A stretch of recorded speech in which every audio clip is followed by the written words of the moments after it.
नमस्कार। मैं हूँ सुप्रिया और आप मुझे कई बार देखते हैं अलग अलग मुद्दों पे बात करते हुए और धर्म का प्रचार प्रसार करते हुए। लेकिन आज मैं जिस जगह आई हूँ वह देखकर आप भी खुश हो जाएंगे। बचपन से ही हमें सिखाया जाता है कि हम अपने माँ बाप से संस्कार लें, हमारे संस्कार हमें अपने बड़े बुजुर्ग देंगे। लेकिन आज मैं एक ऐसे परिवार के पास आई हूँ जिसने अपने बच्चों को ही नहीं, पूरे देश को, और देश को ही नहीं विदेश तक भी ऐसे संस्कार पहुंचाए हैं जिससे उनका जीवन आसान हो गया है, उनका मन शांत होता है। सभी व्यक्ति इस परिवार के साथ जुड़ना चाहते हैं क्योंकि ये परिवार मन को शांति सिखाता है, मन को विश्वास सिखाता है और एक जीने का तरीका सिखाता है। आज मैं हूँ गायत्री परिवार के डॉक्टर चिन्मय पंड्या जी के साथ। चिन्मय जी, आपका बहुत बहुत स्वागत है। बहुत धन्यवाद सुप्रिया। आज मेरी वाणी लड़खड़ाए तो आप मुझे माफ करिएगा, क्योंकि मैंने बचपन से, जब से मैं बड़ी हुई, मैंने गायत्री परिवार के मंत्रों को सुना और शिक्षा ली। कई बुक्स थी जो मैंने पढ़ी और आज आप मेरे सामने हैं। सबसे पहले मैं यही पूछना चाहूँगी आपसे कि गायत्री परिवार की ऐसी क्या शक्ति है जो सभी इनसे जुड़े रहते हैं? गायत्री परिवार की सबसे बड़ी शक्ति तो इसका परिवार होना है। संगठनों को खड़ा करना तो आसान है, परिवार को खड़ा करना मुश्किल है। ऐसे लोगों का, ऐसे व्यक्तित्वों का अभाव नहीं जो समाज को अपने जीवन से शिक्षा देते हों, प्रेरणा देते हों। पर एक तो पूज्य गुरुदेव का, वंदनीय माता जी का जीवन ऐसा रहा जैसे आकाश में कोई दैदीप्यमान नक्षत्र होता है, भगवान सूर्योदय होते हैं। तो उनके उदय होने के साथ जो सूर्योदय का प्रकाश है पूरे क्षितिज पर छा जाता है, लोगों को उनके जीवन की प्रेरणा देता है। तो आप कल्पना करके देखें कि यदि आप पहली बार यदि उनका नाम सुन रहे हो तो एक ऐसे व्यक्तित्व जो जीवन के लगभग 40 से 42 वर्ष तक पूरी तरह एकांत में रहे, साधना से युक्त तपोमय जीवन गुरुदेव का रहा, और बाकी के 38 वर्षों में गुरुदेव ने 3400 से ज़्यादा पुस्तकें लिखी, डिजिटाइज करी गई तो 3397 डिजिटाइज हो पाई। यदि आप एक लाइन में गुरुदेव के साहित्य को लगाएं तो 800 फीट के करीब का स्पेस गुरुदेव का साहित्य जो उनके द्वारा लिखा गया है वो ले लेगा।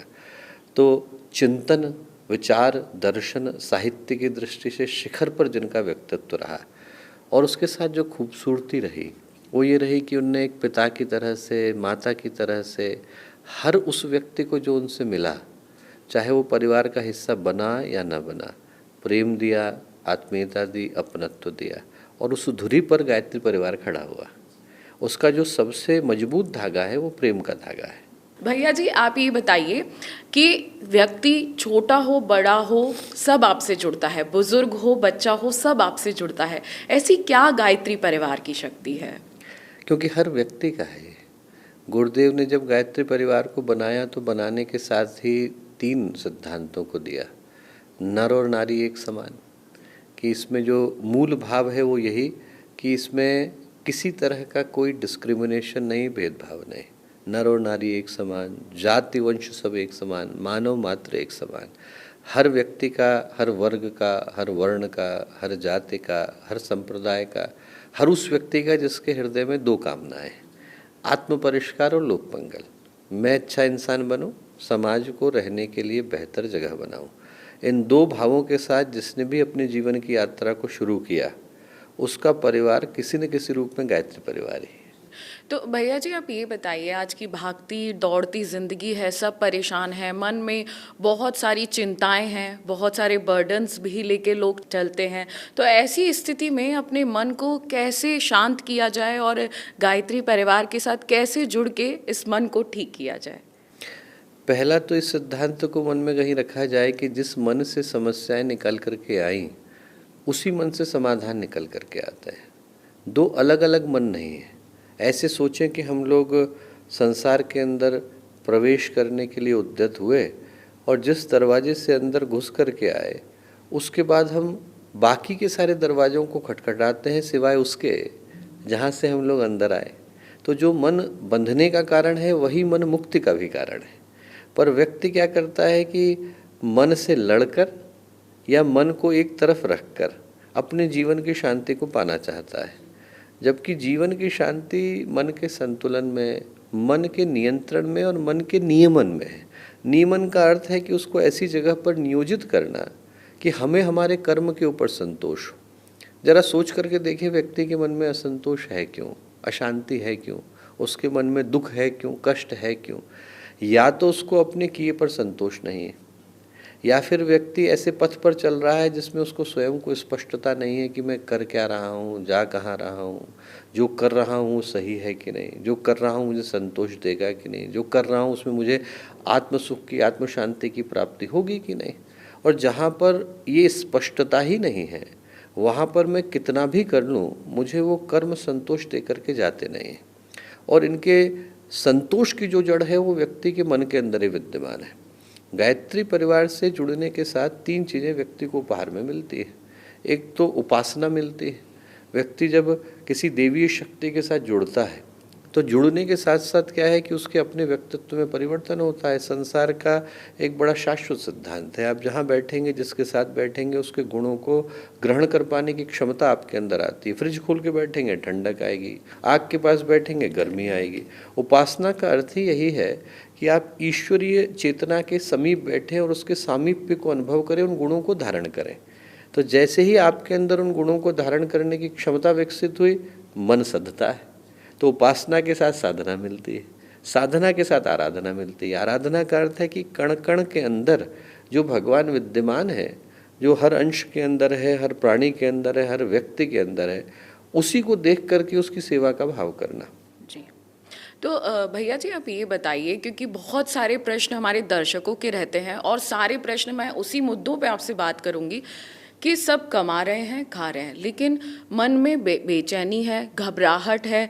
अब वो चाहते हैं ईश्वर से जुड़ना, भगवान से जुड़ना, लेकिन समय का अभाव है या और भी चीज़ें हैं। तो कम समय में ईश्वर शक्ति से कैसे जुड़ा जाए? सबसे पहले जिस कदम को बढ़ाने की आवश्यकता है वो ये है कि हमें हमारे जीवन के मूल्य का बोध विकसित हो सके। व्यक्ति मनुष्य के जीवन की यात्रा पर आया और 2 ही दृष्टि से इसका मूल्यांकन कर सकता है। एक दृष्टि तो यह है कि हम ये सोचें कि धर्म पर, कर्म पर, आस्था पर, विश्वास पर, अध्यात्म पर हमारा भरोसा है। और उस दृष्टि से देखें तो हमारे शास्त्र क्या कहते हैं, लाखों योनियाँ हैं, 84 लाख योनियों में भटकने के बाद बड़े भाग मनुष्य तन पावा, सुर दुर्लभ सदग्रंथ ही गावा। ऐसा तुलसीदास जी ने लिखा है कि बड़े भाग्य से जीवात्मा को मनुष्य शरीर धारण करने का सुअवसर मिलता है। देवताओं के लिए दुर्लभ है, ऐसा इस मनुष्य जीवन के लिए कहा गया। तो यदि आस्था की दृष्टि से देखें तो इस स्थान तक पहुंचने की यात्रा, आज जिस शरीर को मैंने धारण किया, वो न जाने कितने जन्मों की कष्ट कठिनाई से गुजरने के बाद है। मक्खी, मच्छर, गधा, घोड़ा, व्यक्ति न जाने क्या क्या बना, बनने के बाद मनुष्य बना। और यदि ये दृष्टि ना हो, विज्ञान की दृष्टि हो, तो भी एक रात की यात्रा नहीं है। 4.6 बिलियन ईयर्स का इवोल्यूशन साइंटिफिक जर्नीज कहती है। तो आप पहले यूनिसेलुलर थे, then you became multi cellular, then you became a fish, then you became an amphibian, then you became a reptile, then you became primate, then you became an ape. और वो ape एक दिन खड़ा हो गया, उसमें cognitive evolution आया, emotive evolution आया, उसके अंदर इंटेलेक्चुअल इवोल्यूशन आया। तो जिस स्थान पर मैं, आप, खरबों अन्य प्राणी आकर के उपस्थित हुए, वो यात्रा एक दिन की यात्रा का परिणाम नहीं है।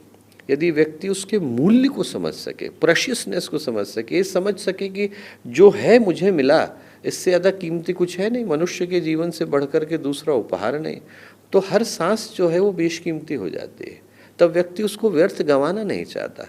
कहीं मन में यदि ये भाव रहता है कि देखो मुझे अनंत काल तक जीना है, ये जो शरीर है वो मेरा छूट भी जाए तो कोई दिक्कत नहीं, व्यक्ति अपने मन में कहीं अनजाने में ये भाव लेकर के चलता है और इसीलिए नए नए सपनों को बुनता है, नई नई यात्राओं पे चलता है। पर जैसे ही भाव आया कि न जाने कितने वर्षों की प्रतीक्षा के बाद मनुष्य का जीवन मिला है और मुझे ये नहीं पता कि भगवान कब चेकआउट का नोटिस भेज देगा। भैया जी, जैसे एक सवाल आया है आपकी बात सुनते सुनते कि बहुत सारे लोगों को बहुत सी चीज़ें खोने का डर रहता है, चाहे वो अपने पेरेंट्स को हो, चाहे अपने नज़दीकों को हो।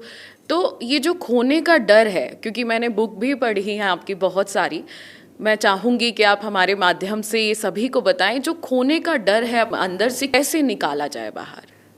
खोने की जगह चिंता इस चीज़ की जाए कि जब तक की यात्रा साथ साथ है, ऐसा कोई व्यक्ति नहीं जो अमरता लिखा करके आया हो। तो एक न एक दिन तो इस संसार के जितने संबंध हैं उनका किसी न किसी रूप में अंत होता है। तो बजाय इसकी चिंता करने की कि हम किसी को खो न बैठें, ये सोचा जाए कि जब तक की यात्रा हो हमारे जीवन की सबसे खुशनुमा यात्रा हो, हमारे संबंधों में इतना प्रेम हो, अपनापन हो, आत्मीयता हो, विश्वास हो कि कल को यदि वो चले गए, व्यक्ति के मन में दुख किस चीज़ का है? दुख इस चीज़ का होता है कि जब वो अपनों को खो बैठता है तो मन में कहीं पीड़ा है, दुख है, दर्द है, दंश है कि काश वो होते तो मैंने इसको और किया होता।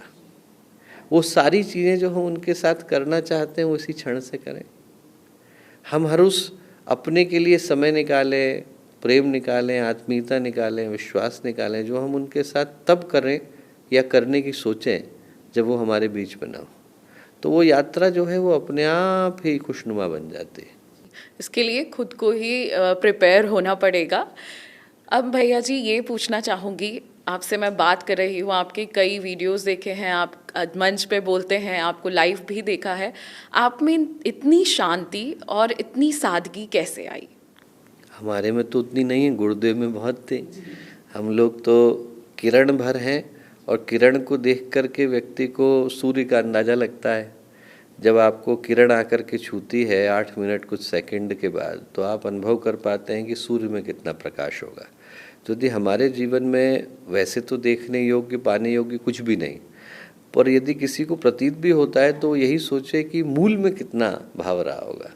वो ये सोचें कि पूज्य गुरुदेव के अंदर, वंदनीय माता जी के अंदर कितनी तपिश रही होगी, कितनी ऊर्जा, कितनी ऊष्मा, कितनी भाव प्रवणता रही होगी कि हमारे जैसे छोटे छोटे लोग जो उनकी चरण की धूल के बराबर भी नहीं है, वो यदि लोगों के हृदय में कुछ उमंग जगा पाते हैं तो उनके अंदर कितना प्रकाश रहा होगा। भैया जी जैसे कि हम बात करें, आगे चलें, मन में घबराहट, मन में चिंता, ये सभी की आजकल परेशानी है, लेकिन जीवन को कैसे सार्थक बनाया जाए? सारी परिस्थितियां आसपास की भूल के जीवन को कैसे सही दिशा में लेकर जाया जाए? 5 सूत्रों को याद रखा जाए। पहला सूत्र तो ये याद रखा जाए सुप्रिया जी कि हर सांस का मूल्य समझा जाए। हम लोग अपने भविष्य का निर्माण इसी वर्तमान से कर रहे हैं। जो आज के घटनाक्रम हैं वो कल के भविष्य का निर्माण करने वाले हैं। कल के घटनाक्रमों ने हमारे वर्तमान को बनाया। जो गुजर गया कल था उससे आज बना, जो आज का कल है उससे आने वाला कल बनेगा। तो व्यक्ति जैसे ही इस बात की गंभीरता को, मूल्य को और उसके प्रेशियसनेस को महसूस कर पाता है, वैसे ही उसके जीवन में जागृति शुरू होती है। दूसरा, जैसे ही व्यक्ति के अंदर ये बोध आए कि जो मिला वो कीमती है, वैसे ही व्यक्ति ये सोचे कि मुझे इस जीवन के एक एक क्षण को सार्थकता के साथ जीना है। और ऐसा नहीं है कि व्यक्ति जानता नहीं है। हम लोग यदि गलत पथ पर चलते हैं तो हमारी अंतरात्मा हमें बताती है। हमें न किसी कोर्ट की, न्यायाधीश की, न किसी प्रशासन की आवश्यकता है। हमारी अंतरात्मा ही ये बताने के लिए पर्याप्त है कि मैं सही कर रहा हूँ या नहीं, सही कर रही हूँ कि नहीं। जब दुर्योधन थे, दुर्योधन से विदुर ने पूछा, उनने कहा कि एक बात बताओ, आप और आपके भाई दोनों एक ही विद्यालय में गए, गुरुकुल एक, द्रोणाचार्य, कृपाचार्य, फिर क्या कारण है कि आपके भाई तो धर्म के पथ पर चलते हैं, शिक्षा तो एक ही मिली, सहपाठी एक थे, रहने का घर एक था, संबंधी रिश्तेदार सब एक थे, फिर वो सही पथ पर हैं, आप गलत पथ पर हो, ऐसा क्यों? दुर्योधन बोला, जानापि धर्मम नच में प्रवृत्ति, जानता हूँ कि धर्म क्या है, करूँगा नहीं। जानापि अधर्मम नच में निवृत्ति, जानता हूँ कि अधर्म क्या है, छोड़ूंगा नहीं। केनोपि देवेन हृदय स्थितेन यथा नियुक्तोस्मि तथा करोमि, ऐसा लगता है कि कोई अंदर आके बैठ गया और जहाँ नियुक्त कर देता है वो करने के लिए बाध्य हो जाता हूँ। तो पता तो दुर्योधन को भी है, लोगों को इन्फॉर्मेशन की नहीं, डिटर्मिनेशन की ज़रूरत है, सूचना की नहीं, संकल्प की ज़रूरत है। तो जैसे ही व्यक्ति के अंदर ये बोध हुआ कि मेरे जीवन का सबसे कीमती उपहार है मनुष्य का जीवन ही है, वैसे ही व्यक्ति जागने का प्रयत्न करे, जागे और इस चीज़ के लिए जागे कि मुझे मनुष्य के जीवन को सार्थकता के साथ जीना है। तीसरा, यदि आपको खुशियाँ पानी है तो किसी और के जीवन में खुशियाँ लाने का कारण बन जाइए। आपने जैसे ही दूसरे के चेहरे पर मुस्कुराहट लाई, आपकी खुद की आती ही आती है। ऐसा कोई व्यक्ति नहीं जो दूसरे का दिल दुखाता हो, कष्ट देता हो, उसके स्वयं के जीवन में शांति हो। और ऐसा कोई व्यक्ति नहीं जिसने दूसरे को शांति दी हो, उसके अपने मन में शांति आ गई हो। तो व्यक्ति दूसरे को खुशी देने का कारण बने। चौथा, अपनी रिश्तेदारी बदल ले। रिश्तेदारी में धर्म को पिता बना ले, सदाचार को जो है अपना संबंधी बना ले। ये सोचे कि हमारे जीवन का जो मूल मंत्र है वो हमें इस उद्देश्य के साथ जीना है कि हमारी हर सांस शुभ कर्म को करने वाली हो। कल को इतिहास लिखा जाए तो हमारा नाम उन लोगों की पंक्ति में नहीं हो जिनने जीवन को निरर्थकता के साथ जिया। जैसे ही हमारी रिश्तेदारी भगवान के साथ हो जाए, हमारे पिता भगवान, हमारी माँ गायत्री, हमारा जो संबंधी है वो धर्म, हमारे रिश्तेदार जो है सदाचार, अपने आप जीवन की दिशाधारा बदल जाती है।